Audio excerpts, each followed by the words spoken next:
So this is the story of how Chelsea and I met. I'm Nate Savage, by the way. And I'm Chelsea Amber. And this is a fun story because it's got lots of musical stuff, woven into it. But I'll start off. She's way better at telling the story than I. But it starts off kind of with me at work. Back when I was employed by Guitario and GuitarLessons.com and all that stuff, I was doing support, creating all the content, filming everything. And it was my last week doing email support.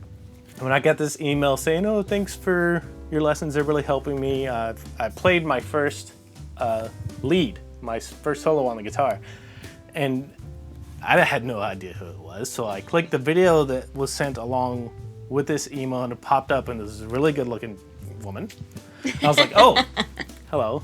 And this was literally like 6 or 7 days before we hired someone else to do email support. So if I wouldn't have been doing this, she would have gotten a canned email, or somebody would have said, "Oh, thanks so much, we appreciate you," blah blah blah.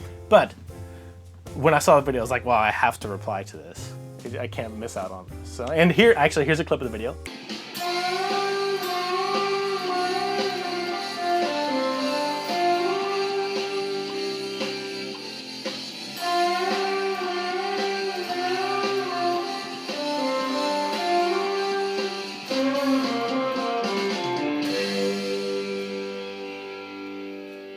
But I'll let Chelsea take it from there. That's how this started out for me. But go ahead, catch up to this point. Yeah, so how it started out for me is, so I was at Bible study one night, and I asked my friend to pray that I would find the right online guitar lessons, because I couldn't afford to have somebody come to my house and do like personal lessons. All that SEO time spent on getting, search rankings for the sites really paid off. Yeah. So I like to say we were brought together by God, guitar, and Google. That's right. The Guitar Fam, sponsored by the letter G. That's right. Yeah, so after that I Googled online guitar lessons and searched. I found a bunch of different sites, but then landed on Nate's site at the time and started taking lessons on there. And I think it was like a month and a half in of taking the lessons, and I realized that I was starting to get a crush on these pre-recorded videos. So that's when I sent him that email to be like, "Hey, I like your lessons." So, we just kept emailing back and forth for quite a while. How long? I don't know how long it was. Was it a couple months? Maybe that was in the end of July of 2015. Yeah. Yeah. So, and then September was when we met face to face. So did we graduate to texting after that, or was it before? After we met face to face. Okay, so it was a long time. We were just a couple months, kind of emailing back and forth. But she had she was coming out to BC. She lived in Halifax at the time, all the way on the other side of Canada, the East Coast. And so she had some gigs out in BC.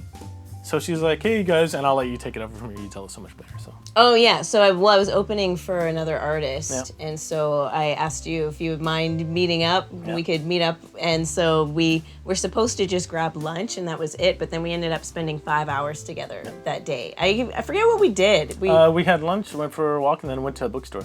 Yeah. Okay. Well, there you go. So that's what we did. And then I went for sushi that night with my friend. Yeah. And I was like, "Ooh, I kind of like this guy." And, okay, so that's when we graduated to texting. Yeah. And then a few months later, you had like one of your own tours booked out here. So it's like, we had to get, both of us, I think, were thinking we have to get a plan in place to see if this is going to work, and we have to do it fast because we literally live on opposite sides of the country. Mm-hmm. So she was like, "Do you want to play with me?" And I was like, "Yes, I'll do it." But she's like, "I need a bass player." I was like, "Crap, I gotta get my bass chops together." So I really would chat, because I kind of play bass, but I really got my bass chops together and learned her songs really well. Because when I accept a gig, I don't do it halfway, and I wanted it to be good. So. Yeah, I was sneaky about that. I didn't tell you that I was asking you to play so I could get to know you and spend some time with you. I was sneaky about that. It was pretty transparent. Oh, was it? Oh. Okay. Well, then there you go. I'm about as subtle as a, I don't know, bullet. And so, like that week, she was in town for like 2 weeks, a week and a half. And it was all over the lower mainland. So when she was in this area, we got together and we speed dated for like 2 weeks. And by the end of those 2 weeks, I was like, okay, I really like where this is going, but I'm not doing long distance. I'm not doing it.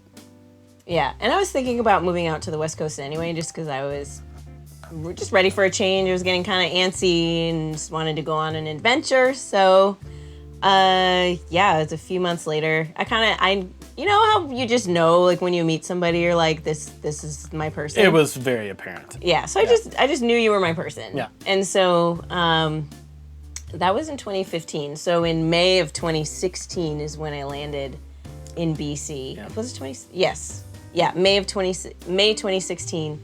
And I basically sold or gave away almost all of my Everything, possessions. And whatever I decided to keep, I just stuffed into my little Yaris. And then you toured away across Canada to get here. Yeah. And then came and we hung out. So that was in May. And then we got engaged. Shortly thereafter. The following February. Yeah, February. Valentine's Day, got engaged. Yeah. So we'll show you some pictures here. And we will be married 3 years in just a matter of like a few days, like a week and a half. Yeah. In October. Yeah. So that's our story. So technically we met online. I guess so. And we met through the guitar. We met through guitar lessons. Which is really fun. Because like one of my prerequisites for a person, if I'm gonna get married, I have to like the person. I'm not gonna hit all these points. I'm not gonna remember them. We have to have a common interest, and they have to at least be a musician, because they'll understand like my obsession, my whole life. I mean, leisure time, my living is all made from guitar, so they have to at least be a musician. They don't have to be great, but I ended up getting just a wife that's an incredible singer, incredible artist, which is a big relief for me. So. You don't have to pretend to like this stuff. Great, honey. Yeah, exactly. That would be just awkward. Hey, good job. Don't quit your day job. Yeah. Actually, that was one of my prerequisites. I told my friends before meeting Nate, I told my friends, if I ever date and marry a musician, he has to be good, because I don't want to pretend for the rest of my life that I like the music he's putting out. Like, I want to actually be a genuine cheerleader.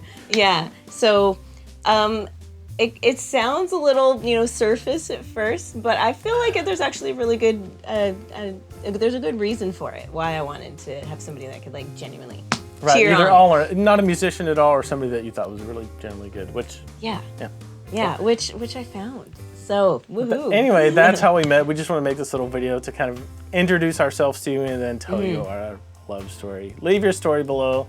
You don't have to write a novel like we just did in this video, but if you have an interesting story, leave it below too in the comments. He's your love letter to me, in every line and all in between. I can feel what love's supposed to be. He's your love letter.